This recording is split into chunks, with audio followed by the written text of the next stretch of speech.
Stripper planes. I know strippers that still do this, and I just got done writing about them yesterday. Dancers that fly back and forth on these shuttle flights. They cost $19.99 one way. Here's what Holly Madison says in her book. On page 89, the stripper planes, if you live in Southern California and are lucky enough to know about, it's the best kept secret, the Bob Hope Airport in Burbank. You probably heard about the stripper planes. Supposedly so much money is to be made stripping in Vegas that Southern California exotic dancers find it worth the trip to fly to Vegas on the weekends. Since these girls travel every weekend, they know that Burbank Airport is much less of a hassle than LAX. So no matter where they live in LA, they'll drive to Burbank, and so the Friday evening flights from Burbank to Vegas fill up with girls in tracksuits, sporting extra long nails, hair extensions, fake tans, and loads of makeup. The stripper party plane may sound like a college boy's fantasy because all of the Southern California skin, but I've heard firsthand from more than one of my friends that the phenomenon does exist. So yes, boys, stripper planes are real. Now, I wrote yesterday, I didn't write about the stripper planes from Bob Hope Airport. I wrote about the stripper planes from SFO, San Francisco International Airport, because a lot of the girls in Silicon Valley make money Monday through Friday, and they can continue to make money on Friday, Saturday, and Sunday during the weekends in San Francisco, but a lot of the most famous and the richest men in San Francisco Bay Area, especially San Jose, Silicon Valley, Menlo Park, all those different areas, Mountain View, were the headquarters of Hewlett-Packard, Facebook, and Google. Well, these places, these men, they travel to Vegas every Friday, Saturday, and Sunday. Sunday and Monday they go back.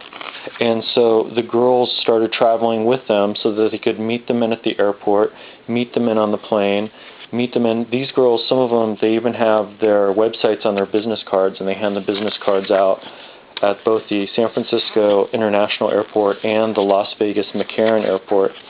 So they hand out the various business cards, and they meet guys from San Francisco Bay Area, the wealthiest, here in Las Vegas, and then go back and tell the guys where they're dancing Monday, Tuesday, Wednesday, Thursday, Friday in San Francisco. I've worked at some of those clubs, especially the one on O'Farrell Street in Polk, down a block away from Van Ness Boulevard. And so here Holly writes about all these. She even writes about hangovers. Your hangover cure of choice. You don't want to go around looking for a place to buy it on the day you're actually hungover.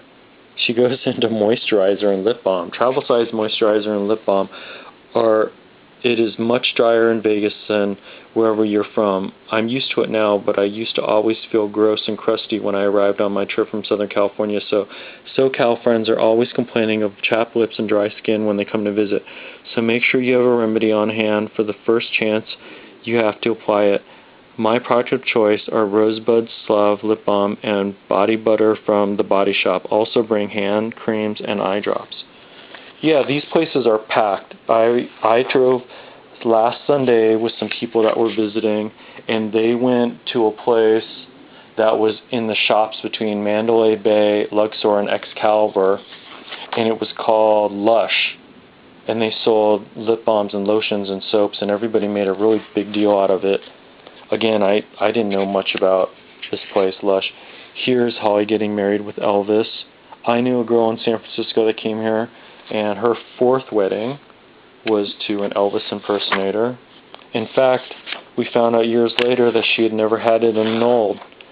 You can get married 365 days of the year, 24 hours a day, 7 days a week. They sell marriage licenses. And Vegas is known for, you can get your name changed here, you can get divorces, you can get married. But, so she has these different chapters. Birth of the Mega Resort. And different. Shortly after his return, Archibald Stewart set back to confront Henry Back in the days of the Old West, a situation like this often involved firearms, and hours later, Miss Stewart learned her husband was dead. Pregnant with her first child, she was struck in retrieving her husband's body herself and burying him in the coffin made out of 2 of her ranch wooden doors. As if that weren't dramatic enough, the law found no proof to convict whomever killed Mr. Stewart. He died without a will, so Helen faced a legal battle to get ownership of the ranch. History of Las Vegas, the first trains that came in, the Arizona Club, Hotel El Rancho, Vegas Fine Foods. The birth of the Strip after Hoover Dam was completed, Las Vegas continued to prosper. Although many of the workers left, the dam continued to attract tourists. Las Vegas reinvented itself as a well-themed tourist destination, establishing El Dorado Days, an annual rodeo event.